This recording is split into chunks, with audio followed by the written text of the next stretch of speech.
Okay, good morning, everybody. What we left off with yesterday was that uh, the Rav Shulchan Aruch says that even in a situation of Chilul Hashem, if you know that a perpetrator who is trying to cheat a non-Jew out of a debt that he owes him, but he simply doesn't have the wherewithal to pay, then you're not allowed to inform on that individual. But, and this is sort of like the clincher, and we'll read it again just to make sure that we've got this right. Aval im yesh lo l'shalem ve'ika chilul Hashem.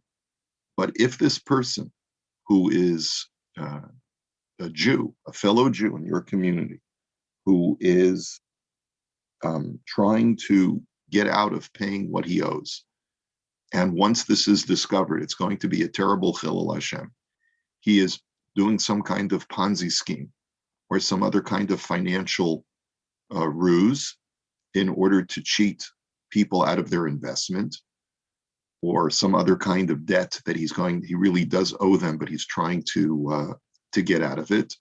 The rotza livroach, and he wants to figure out some way to evade his obligation.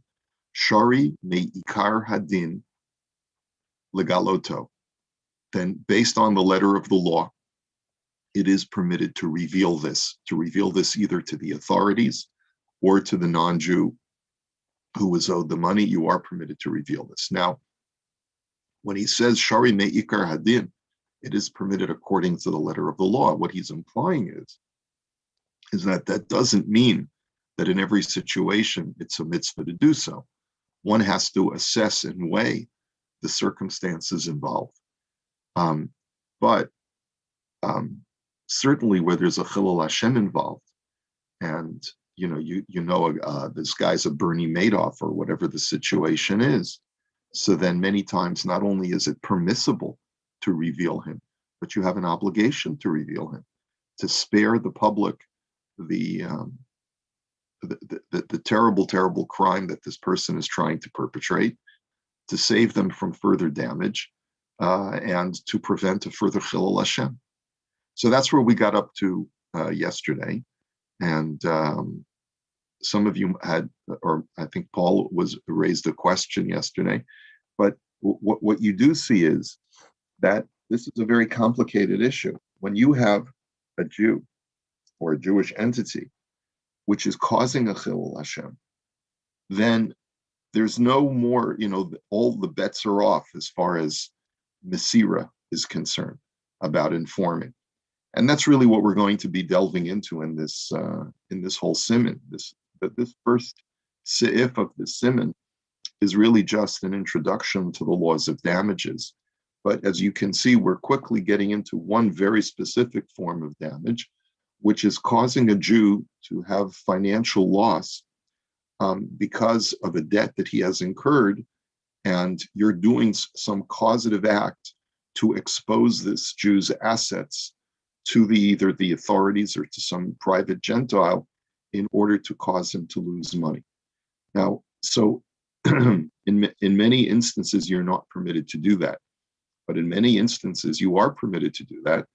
And we'll go even further and say that in many instances, you're obligated to expose this person if he is perpetrating fraud. So, Paul, did you want to discuss, what was your question from yesterday? Sorry, Rabbi, I don't remember. I think the rabbi mentioned that he was going to get into the schools issue, but I don't know that I raised that. And I'm trying to remember what I may have said, but I think that's where the rabbi said we might be going. Right. So I just want you to know that there are a lot of people within the Orthodox community were upset. I got a couple of texts or emails from a fellow who was upset that his fellow Jews were implicating a particular school to the authorities, and it got into the media that was remaining open during COVID when the government had ordered a shutdown of all schools. And this school basically, and of course you probably have seen the news story, What it basically did was claim that they were just holding prayer services, but the prayer services began like at 8 o'clock in the morning and went until 2 or 3 in the afternoon. And then they had the kids hold a siddur in their hands so that when the authorities would come, they could easily transition to their prayer mode, but continue studying Torah. Now, of course, Torah study is one of the highest virtues within Yiddishkeit. We understand that. So there was an accusation that fellow Jews were pointing the finger. Whether these fellow Jews were members of the Orthodox community or not, I cannot say. I do not know of a single Orthodox Jew who went ahead and reported this to the authorities. But it would not surprise me because there are Jews that live in that immediate vicinity who are not Orthodox, who are members of other shuls, for example, that are not Orthodox shuls, conservative reform, and they have been frightened for their own safety by seeing this whole cluster of people assembling, of children and their teachers assembling in a school in the height of COVID, when there's a tremendous amount of fear that the pandemic is going to spread not only within your community, but into my home and to my neighborhood. And these people I have a tremendous amount of sympathy for the people who may have done the reporting, because they, I think justifiably, felt that this was presenting a health hazard to the entire public. Now, whether I would have done that, no, I would not have done that. I would not have done it, because I think that at the end of the day, while I do very strongly believe that a Jew has to uphold the law and not make a chilul Hashem, and this was clearly a chilul Hashem. I mean, I don't think that anyone can equivocate on this matter and say, well, what was the chilul Hashem? When a Jewish school over any other school in the province is implicated for disobeying the law because it refuses to close its doors, and it pretends to be praying when it's actually providing a Jewish education, so then that is a chilul Hashem. And so that was the argument that we made, when we sent out a letter to encourage everyone to just be patient. We sent it out sometime, I think in April. We sent out that letter, and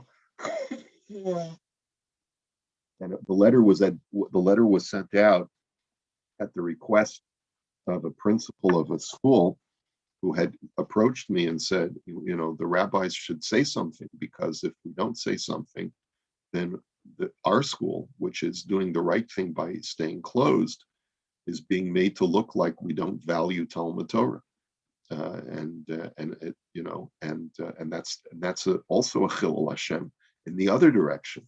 Like, why are some schools okay with blatantly, flagrantly disobeying the law for the sake of Talmud Torah, and other schools are not? Must be that the first kind of school really values Talmud Torah more than the second kind of school, and that was wrong also, because there are many different values. And the fact of the matter is that there have been many periods throughout Jewish history when schools have been shut down, and you learn how to adapt and to adjust, especially during a time when we have technology that enables us to learn remotely.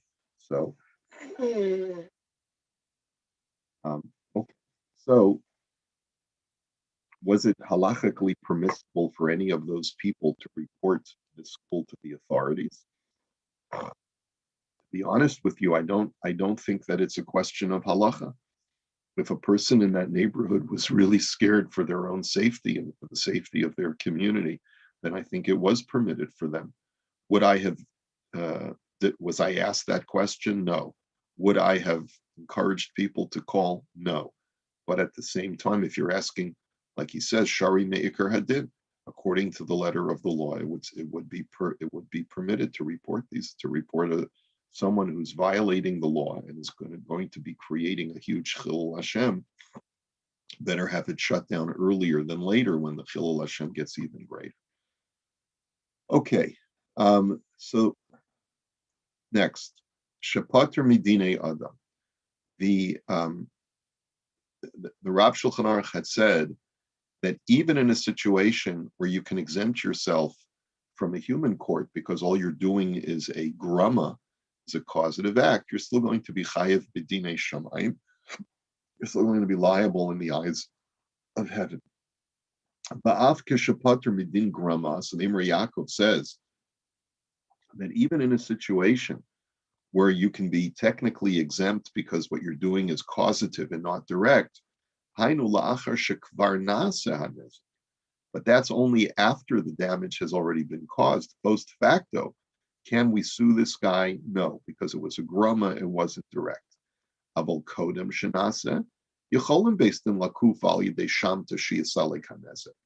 But if it's an ongoing thing, I can take a guy to Beis Din if he has something in on his property that is causing indirect damage to something that's on my property.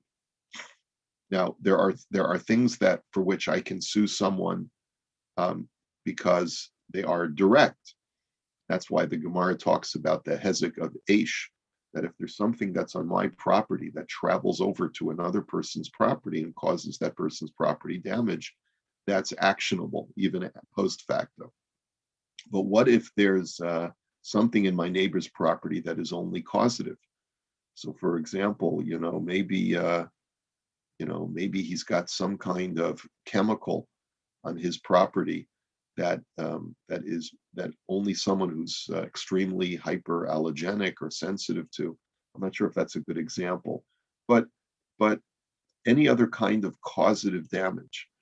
Like, so we said, if a person has items on his property that are going to attract my pets to his property, and my pets are going to get violently sick, and I tell my neighbor, please stop putting those things on your lawn because my dog is attracted to them and then gets sick from them. And he says, well, keep your dog away from my property, and it's practically impossible. So in a situation like that, that's a grama. It's not actionable. But what if can I come to Beis Din and say, can the Beis Din stop this person in the future from causing grama? That Beis Din can do. Beis Din at their discretion can put out a court order telling him cease and desist, even if all that he's doing is a grama. But to prevent future grama, Beis Din does have the jurisdiction. Oshi yakabel alav l'shalem kol nezek sheyavo b'gramato. Or Beis Din can order that if you're going to persist in this behavior, you have to pay all future damage that is caused as a result, even though it's only grama. But since they're giving him a warning in advance, they have a right to do that. The shomer b'shaliach chayavim medina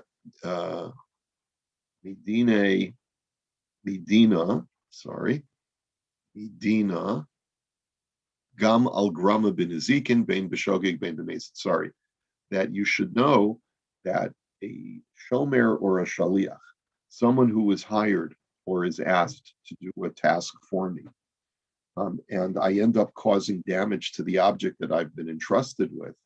So the halacha states that even if I only cause damage to it through a grama, I'm still going to be liable for that. So the laws of a shomer or of a shaliach are more stringent than a stranger. Once I've been entrusted with something to watch or to transport, etc., then I become liable on a higher level than if I was a total stranger and I caused causative damage to your object. Okay. And then chayev b'dinei shamayim, you're liable in the eyes of heaven, even though you may be exempt in the hands of man. Rod Salomar diyeshel of onesh ad sheyishalim lechavero hezeka, which means that one is subject to heavenly punishment until he appeases his friend or pays him for the damage.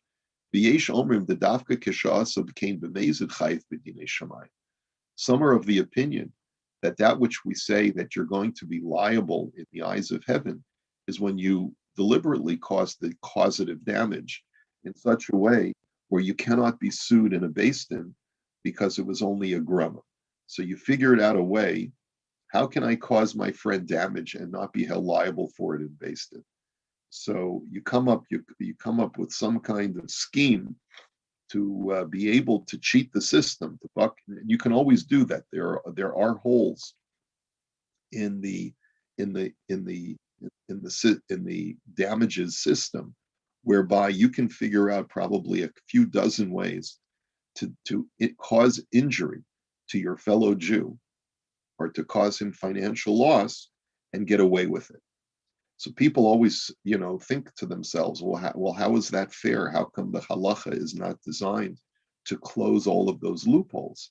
And the answer is that the halacha is not designed to address evil people. Like the Gemara says in many instances, Atu b'rishi'i askinan, we're not dealing with evil people. We're dealing with a community of Jews who we assume wish to do the right thing.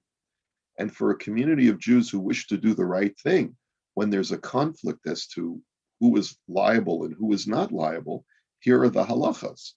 But if a person seeks to cause malicious, malevolent damage to another person, and he wants to get off scot-free, there are plenty of ways to be able to pull that off and cheat the system, because the halacha is not interested in addressing all different kinds of malevolent people who really are malicious in their intent.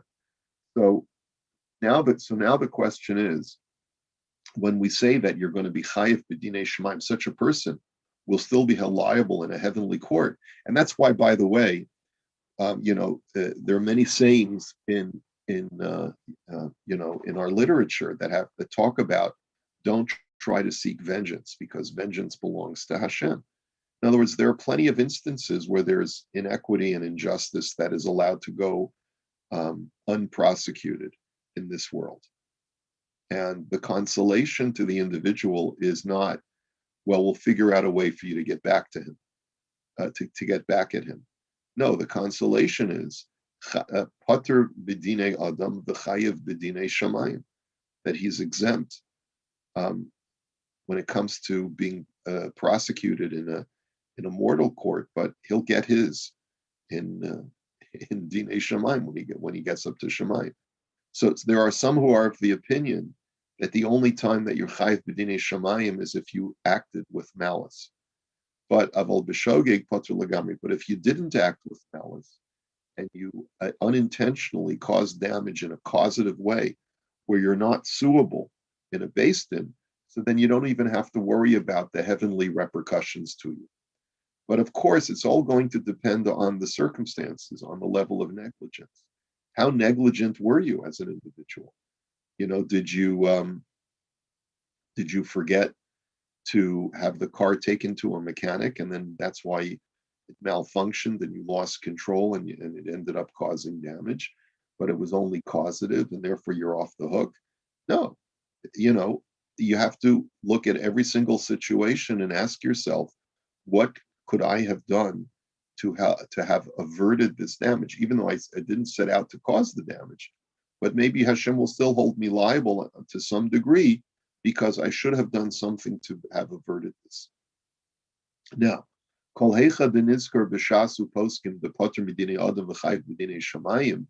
now wherever you find this concept that he's pater in a Beis Din, but he's going to be held liable in heaven, so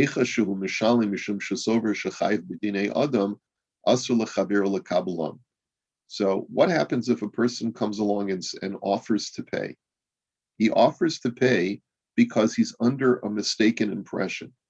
He believes falsely that he's halachically obligated to pay for the damage that he caused. But because you've studied Choshen Mishpat, that the damage that he caused me, really he's pater b'dinei adam. Really, this guy's exempt. This was only causative damage. Yeah, he set something up on his property. My pet came along and like a guy had left out chocolate for trick-or-treaters, and he left it out overnight, and my pet came along and ate the chocolate. My dog died, and he feels terrible. He feels tremendous remorse, and he says, I'd like to buy you a new dog. and he offers me a couple of grand to do that. Now, he may feel that Jewish law requires him to pay for the act of causing your dog to die, but you know that he's pater. You know that he's pater b'dinei adam. So what is your obligation? Are you allowed to accept his payment or not?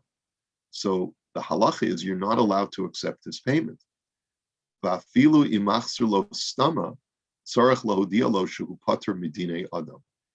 And even if you tell him, no, my dear friend, I wouldn't dream of accepting payment from you, you have to explain to him why you're refusing payment. You have to explain to him the halacha does not require you to compensate me for a causative damage.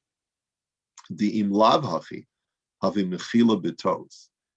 Because if you don't explain to him why you're not accepting his money, then the person is going to feel that sense of indebtedness to you, and is going to feel that you forgave the money when it really wasn't a forgiveness. You weren't entitled to it in the first place. Now, if a person says, after you explain to him, you don't have to pay me for my dead dog because, halacha doesn't require you to pay for this. And he says, I acknowledge the halacha doesn't require me to pay for this. I'm pater b'dinei adam, and I just don't want to be held responsible in Shamayim. And he acknowledges that this is a gift, then of course you're allowed to accept it.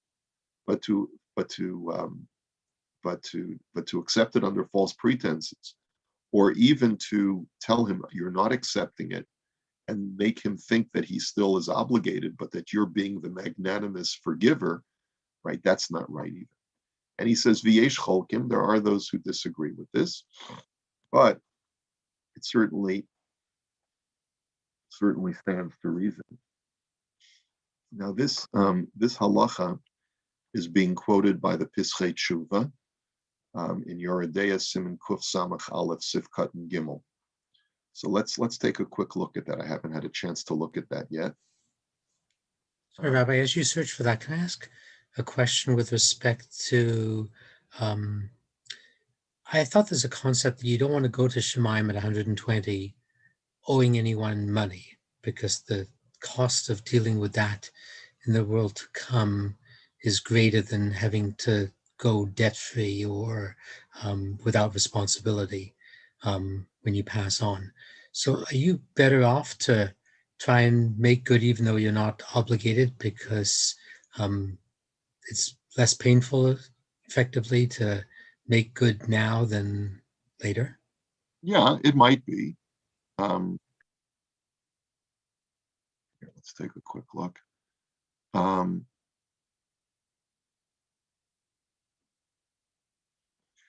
It certainly, it certainly stands to reason, but I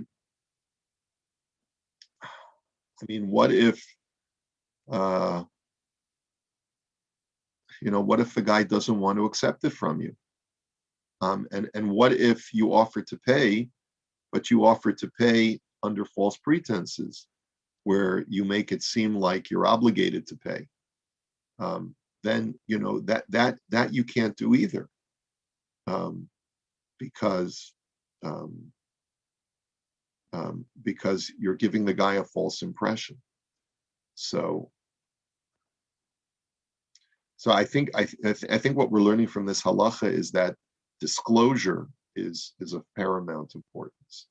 You have to disclose that what you're doing is you're going above the letter of the law. You should tell the guy, listen, halacha does not require me to pay you, but I feel terrible, and I would like to compensate you. Or the other way around. If you know that the fellow doesn't know the halacha, that's what we're learning here.